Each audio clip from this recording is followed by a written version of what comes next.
Livro Visão Panorâmica ou Memória Sintética na Iminência da Morte, de Ernesto Bozano. Capítulo 3. Terceira categoria. Casos de espíritos comunicantes que afirmam ter passado pela experiência da visão panorâmica. Recordo que, a respeito dos fatos enquadrados nesta categoria, já tive ensejo de avisar que eles não apresentavam valor científico dado a impossibilidade de verificar, diretamente, as afirmações das personalidades mediúnicas. Todavia, semelhantes afirmações são dignas de ser aqui mencionadas, de modo complementar, ao estudo do tema proposto, e isto, sobretudo, porque, em todos os episódios, a seguir narrados, dá-se esta circunstância.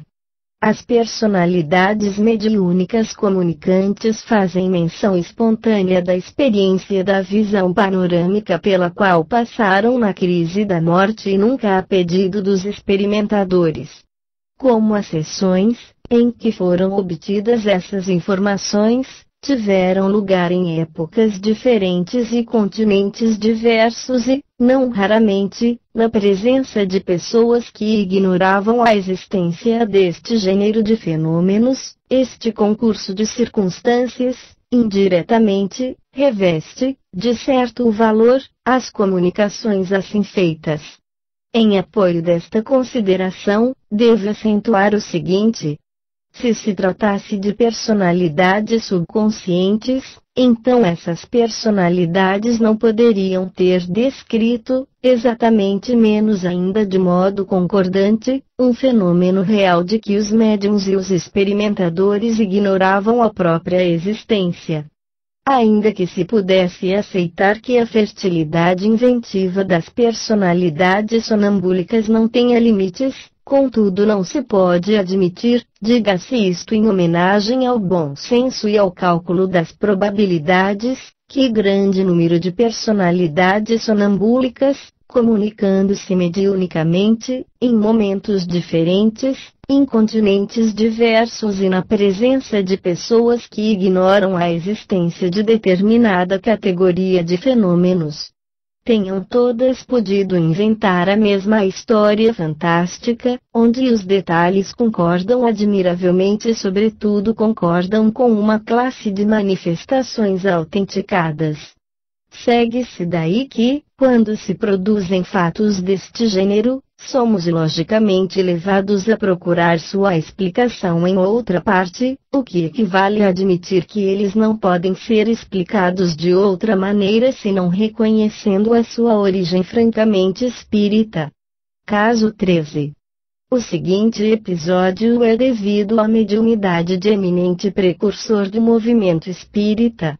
O juiz Edmonds, de New York.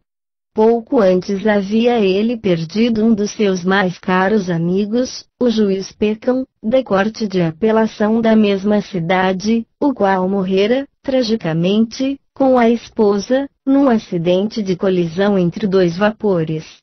Numa experiência pessoal de escrita automática, manifestou-se o falecido amigo, fornecendo-lhe excelentes provar de sua própria identidade e narrando a visão de sua morte, assim como sua presente vida espiritual. De uma longa comunicação, destaco a passagem que se refere a este fato especial. Conta o espírito comunicante. Se eu tivesse podido escolher o modo de separar-me de meu invólucro corporal, certamente que não teria preferido o que me levou a desencarnar. Todavia, isso agora já não me interessa, depois do instante em que, bruscamente, me achei transportado a ambiente tão belo e tão extraordinariamente variado. No momento da morte, revi, integralmente, toda a minha existência terrena. Todas as ações, todas as cenas, todos os incidentes da vida se desenrolaram diante de meus olhos, tão vivamente expressos como se tivessem sido gravados na minha mente em fórmulas luminosas. Nem um só de meus amigos foi esquecido. No instante em que mergulhei no mar, com minha esposa nos braços, apareceram-me meu pai e minha mãe, e foi esta que nos tirou da água com uma facilidade cuja natureza só agora compreendo. Juiz Edmundis, Letters and Tracts on Spiritualism. Era a primeira vez que o juiz Edmundis ouvia falar de visão panorâmica e, quando a sua mãe traçou essa comunicação, ele se achava sozinho. É, pois, evidente que, com a hipótese das personalidades subconscientes, não se consegue explicar semelhante alusão espontânea feita a um fenômeno real, mas ignorado pelo médium. Fica, assim, confirmado o que fora observado acima, isto é, que os fenômenos deste gênero só podem ser explicados pela aceitação de sua origem espírita. Caso 14. Este caso figura no livro da Senhora de Morgan intitulado From Mater to Spirit. A personalidade mediúnica do Dr. Horace Abraham Oakley descreve, nestes termos, sua própria experiência de separação entre o espírito e o corpo somático. Eu sentia que me soltava gradualmente de meu corpo, mas, achando-me em estado de consciência pouco lúcida, parecia sonhar.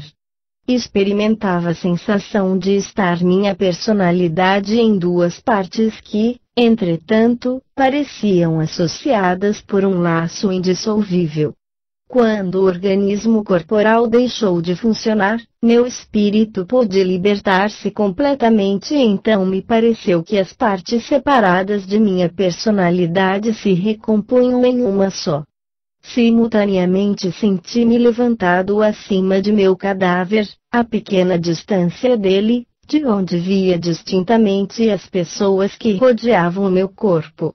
Não poderia dizer por qual poder consegui erguer-me a tornar-me livre no ar.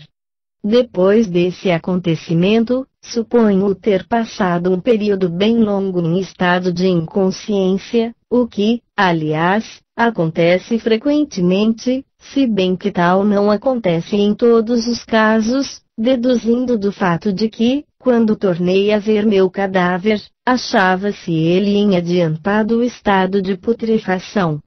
Logo que voltei a mim, todos os acontecimentos de minha vida desfilaram diante de meus olhos como num panorama, eram visões vivas, muito reais, em dimensões naturais, como se o meu passado tivesse se tornado presente. Foi efetivamente todo o meu passado que revi, inclusive o último episódio de minha desencarnação. A visão desfilou diante de mim com tal rapidez que quase não tive tempo de refletir, achando-me como que arrebatado por um turbilhão de emoções e, a seguir, desapareceu com a mesma rapidez com que se mostrava. As meditações sobre o passado e o futuro suscitaram em mim vivo interesse por minha condição atual. Já ouvira os espíritas dizerem que os espíritos desencarnados eram acolhidos no mundo espiritual por seus parentes ou por seus espíritos guias. Não percebendo ninguém perto de mim, concluí que os espíritas estavam enganados, mas, apenas este pensamento me atravessou a mente, vi dois espíritos que me eram desconhecidos e para os quais me sentia atraído por um sentimento de afinidade. Soube que haviam sido homens muito instruídos e inteligentes, mas que, como eu, não haviam pensado em desenvolver em si próprios os elevados princípios da espiritualidade. Chamaram-me pelo nome, embora não o tivesse eu pronunciado, e me acolheram com uma familiaridade tão benévola que me senti agradavelmente reconfortado. Deixei em companhia deles o meio em que desencarnara e que me conservara até aquele instante. Pareceu-me nebulosa a paisagem que atravessei, mas, dentro daquela meia obscuridade, fui conduzido a um lugar onde vi reunidos numerosos espíritos, entre os quais muitos que eu conhecera na terra e que já haviam morrido há algum tempo. Do ponto de vista em apreço, o espírito comunicante afirma ter passado pela prova da visão panorâmica de seu passado, prova que, neste caso, em lugar de se desenrolar espontaneamente, em consequência de uma superexcitação sui generis das faculdades mnemônicas, superexcitação produzida pela crise da agonia, ao que dizem os psicólogos, parecia antes provocada pelos guias espirituais com o propósito de predispor o espírito recém-chegado a uma espécie de exame de consciência. Não possuindo o livro de que a senhora de Morgan extraiu a citação reproduzida acima, não me é possível saber se, neste caso, o médium e as pessoas presentes ignoravam a existência dos fenômenos de visão panorâmica, mas, como esta obra foi escrita em 1857, a presunção de que os experimentadores deveriam todos ignorar a existência deste gênero de fenômenos é tão provável que equivale a uma certeza. Tanto mais que do conteúdo da mesma comunicação se depreende a noção de que o episódio em apreço, revisão da vida, foi relatado espontaneamente pela entidade comunicante. Caso 15. Tiro do livro do Dr. Wolf Startling Facts in Modern Spiritualism, Maravilhosos Fatos do Neo-Espiritualismo, ou seja, é a síntese entre o Espiritismo, que é uma ciência, objeto da terceira revelação prometida, e a religião cristã, inseparável da Bíblia.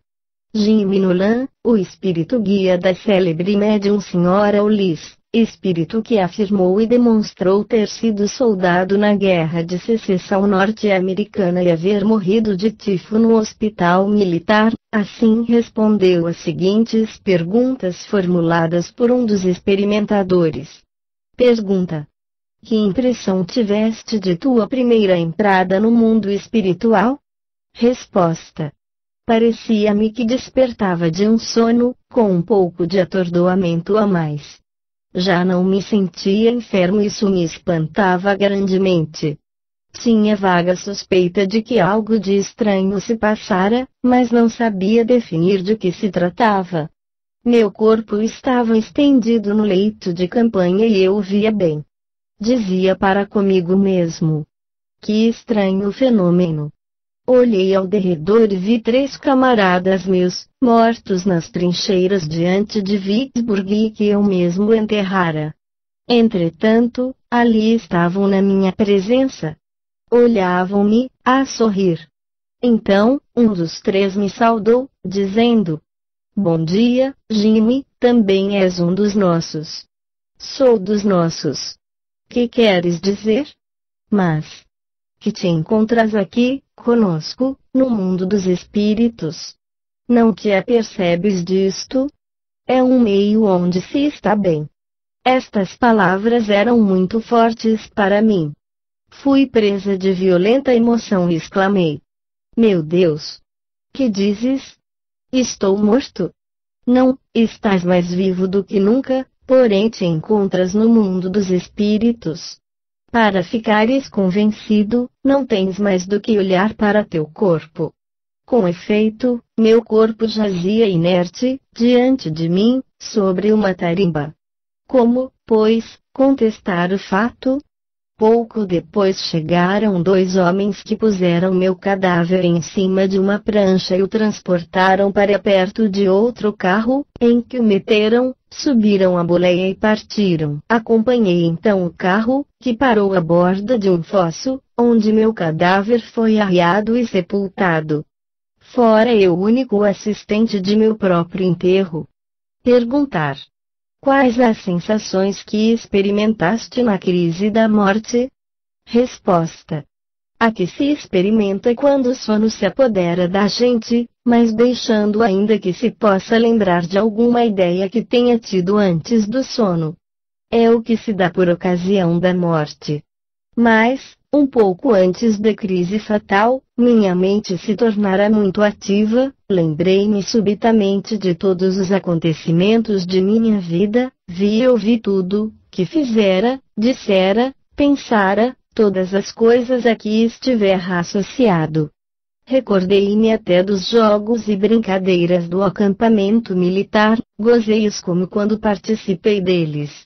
no que diz respeito ao caso, querendo argumentar o modo pelo qual se exprime a entidade comunicante, pode-se dizer que, para ela, a recapitulação da morte se desenvolveu, antes, sob a forma de uma síntese de recordações do que sob a forma de uma visão panorâmica, diferença que, naturalmente, não modifica os termos do problema a resolver e que demonstraria apenas que a entidade comunicante, na vida terrena, não pertencia ao que, em linguagem psicológica, é qualificado de tipo visual, mas de preferência ao tipo auditivo mental. Caso 16. Num opúsculo intitulado Ou I Became a Spiritualist, Como Me Tornei Espiritualista, James Smith, conhecido escritor espírita, conta como ele foi progressivamente levado a se interessar pelas experiências mediúnicas. Certa noite, ele deixou-se convencer a assistir a uma sessão espírita em que se manifestou seu próprio irmão, falecido há anos. A propósito, ele assim escreve: o médium, mergulhado em profundo sono, volta-se para mim e diz: ao seu lado está um jovem extremamente parecido consigo. Ele se mostra a mim como se saído da água e afirma ser seu irmão.